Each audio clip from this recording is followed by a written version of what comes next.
Kalau menurut gue, helm KYT R1R ini dari desainnya, dari spesifikasinya, dan dari rasanya bukan helm sport touring, tapi ini helm race.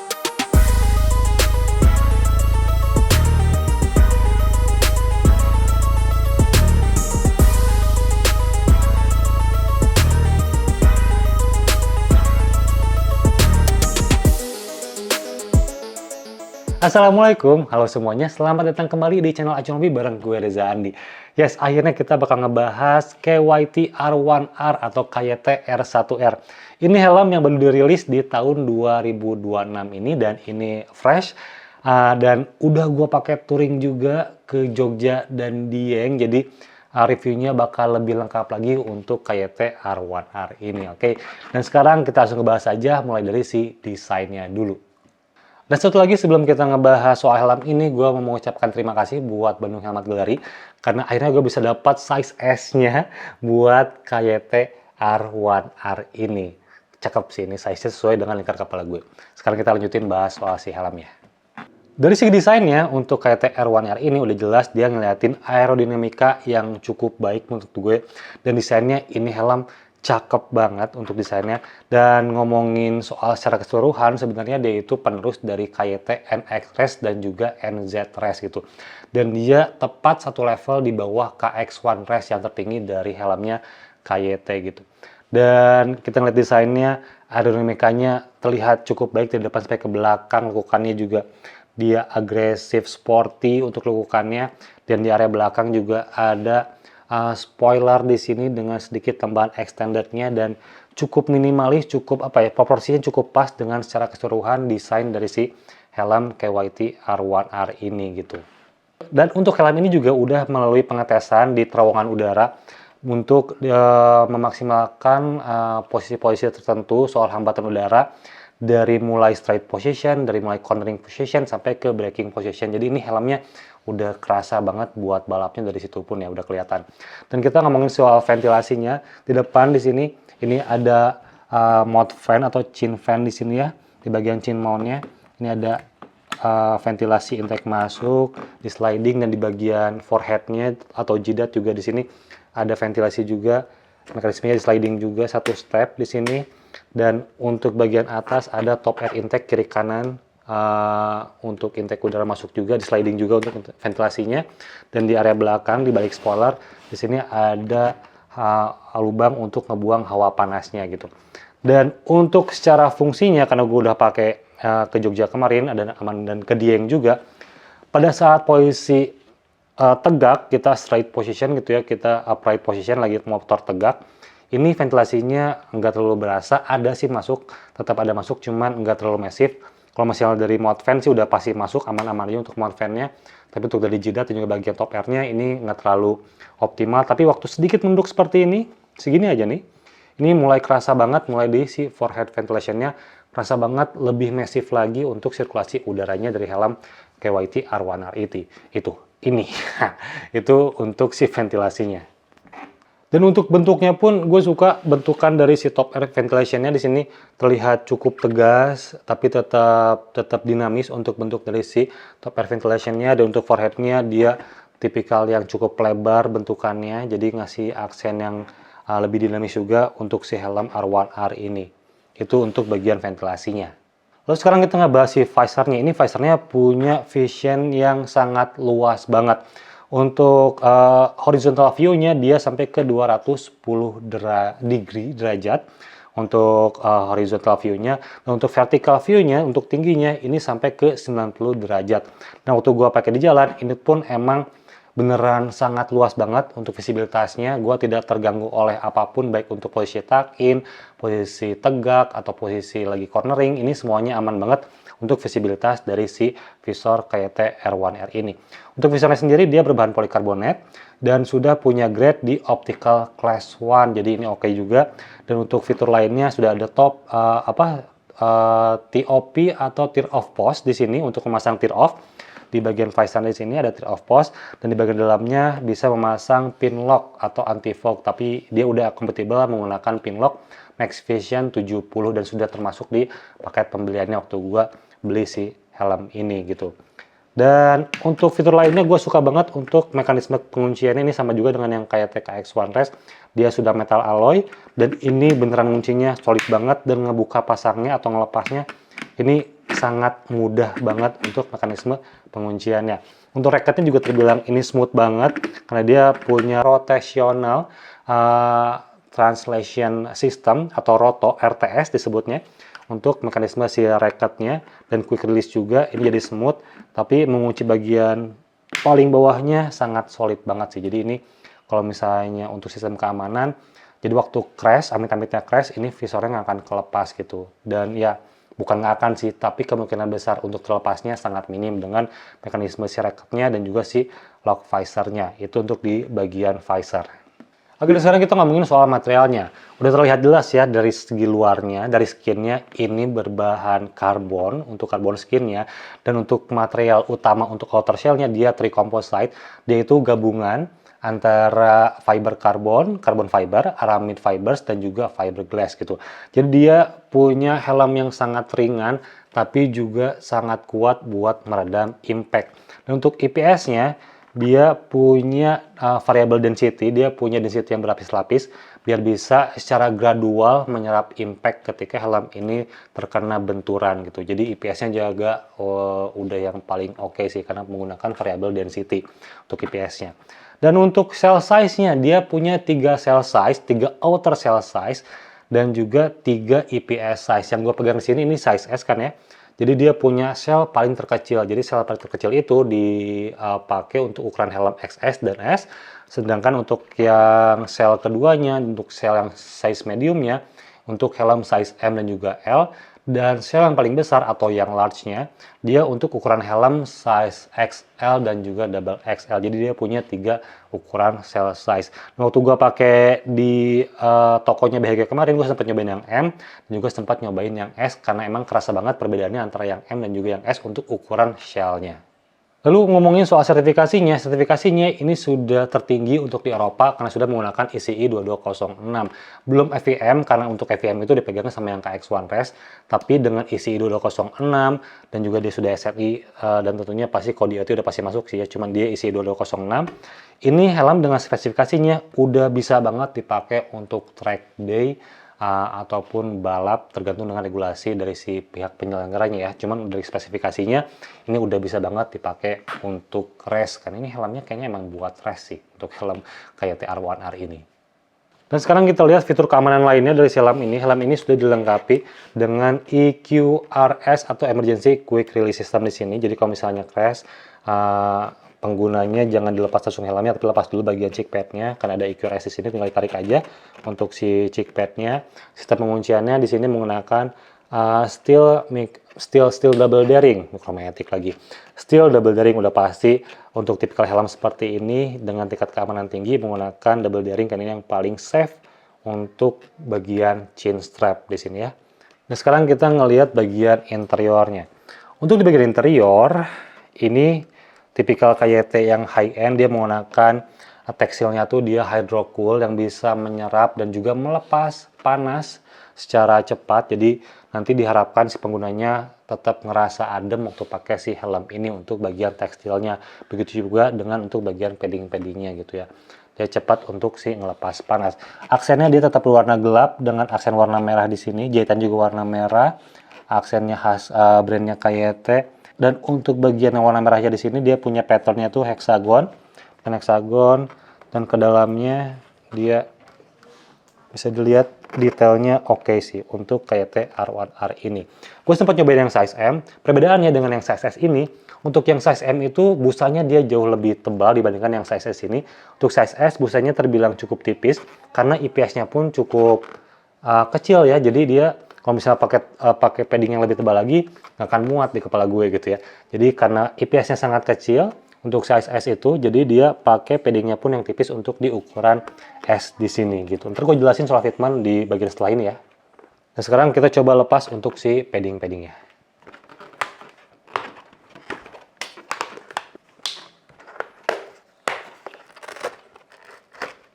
Aku udah kelepas semuanya. Ini yang pertama bagian crown pad udah kelepas. Crown padnya cukup kecil ya untuk size S. Kelihatan size S. Ini untuk bagian cheek padnya ada 2 piece. Ada chin curtain juga di sini, bisa dilepas juga chin curtain juga, chin strapnya. Padding chin strapnya juga bisa dilepas kalau misalnya mau dicuci. Ini removable full semuanya sampai ke chin strapnya bisa dilepas juga. Gue mau nunjukin fitur yang jarang dipakai untuk helm spek balap. Di sini helmnya spek balap tapi dia punya slot untuk speaker intercom yang terbilang rapi sini untuk slot speaker intercomnya. Dia rapi, ada jalur untuk kabel juga. Jadi ini helmnya proper juga kalau misalnya kalian pengen touring tapi pakai helm spek balap seperti ini bisa banget masang intercom di helm ini. Oke sih, ini good point. Untuk IPS-nya juga terbilang rapih ya untuk IPS-nya. Rapih banget sih ini. Lubang-lubangnya kelihatan jelas. Untuk bagian forehead ada lubangnya. Forehead ada 3 lubang. Forehead ada 3 lubang, di bagian tengahnya totalnya ada 6 lubang. Dan bagian outside ventilation-nya ada 2 buah lubang. Jadi detailnya oke, baik eksterior ataupun interior dari si helm KYT R1R ini gitu ya. Dan sekarang kita lihat padding-paddingnya, seperti yang gue bilang tadi. Untuk paddingnya, untuk yang size S ini terbilang cukup tipis, berbeda jauh dengan yang size-nya M. M itu lebih tebal, ini lebih tipis untuk yang size S-nya gitu, biar lebih pas sesuai dengan ukuran kepala 55-56 cm untuk yang size S. Oke, dan ini untuk crown pad-nya, detailnya oke, ada cover juga di bagian atas. Oke. Jadi sirkulasi udara itu bukan kerasa di atas sih, waktu gue pakai kemarin sirkulasi udara itu kerasanya di bagian masuk ke 3 lubang depan ini, makanya lebih kerasa itu bagian forehead-nya dibandingkan bagian si top air ventilation-nya untuk si helm KYT R1R ini. Oke. Jadi itu untuk interiornya, ada soft speaker intercom, dan sekarang kita pasang lagi buat nyari tahu gimana fitment, atau gue jelasin gimana fittingnya atau fitment dari si helm KYT R1R ini. Oke, sekarang kita masuk ke segmen fitment atau fitting, dan gue bakal pakai helm ini ngejelasin gimana fitmentnya. Gue udah pakai touring juga untuk helm ini seperti yang gue bilang di awal tadi. Dan ini helmnya size S, jadi ini sesuai dengan kepala gue di 55-56 cm. Dan dia shell-nya juga paling terkecil, shell-nya ini compact banget buat R1R size S ini. Dan bobotnya seperti yang tadi, ini bobotnya impresif banget buat sebuah helm full face, hanya di 1360 gram aja. Ini helm full face teringan saat ini yang pernah direview oleh Acuan Hobi. Sekarang kita coba pakai aja, gue jelasin gimana fitment atau fitting dari si helm KYT R1R ini. Bismillah.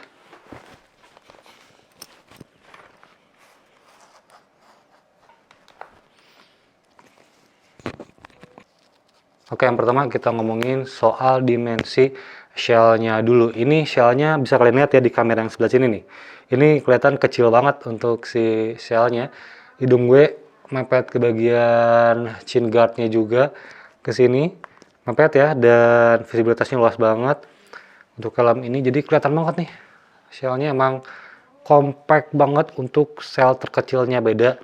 Kayaknya dia lebih kecil daripada TT Revo yang size S deh, ntar gue bandingin di Instagram lah ya. Ini lebih kecil, dan untuk fitmentnya dengan size yang true size seperti ini kalau buat race ya, untuk buat balap, menurut gue ini cocok banget, pas banget gitu ya. Yang mengunci itu beneran padding crown head tuh sampai ke IPS-nya pun kerasa gitu, kerasa mengunci bagian belakang sampai ke depan. Dan untuk shape-nya, untuk head shape-nya helm ini kemungkinan besar di intermediate oval, bukan di rounded, bukan di oval juga. Ini intermediate oval dengan pressure di bagian kiri kanan yang lebih menempel di kepala kita gitu. Untuk head shape gue ya. Oke. Itu untuk fitmentnya, jadi kerasa banget. IPS-nya pun yang terkecil di sini, jadi beneran ngunci itu sama IPS-nya juga. Untuk bagian cheek pad nih, cheek pad-nya bisa kalian lihat di sini. Cheek pad-nya dia nggak sampai panjang ke depan. Untuk yang size S beda kalau misalnya gue pakai yang size M seperti video ini gue pakai di BHG waktu lagi milih helm antara size S dan M.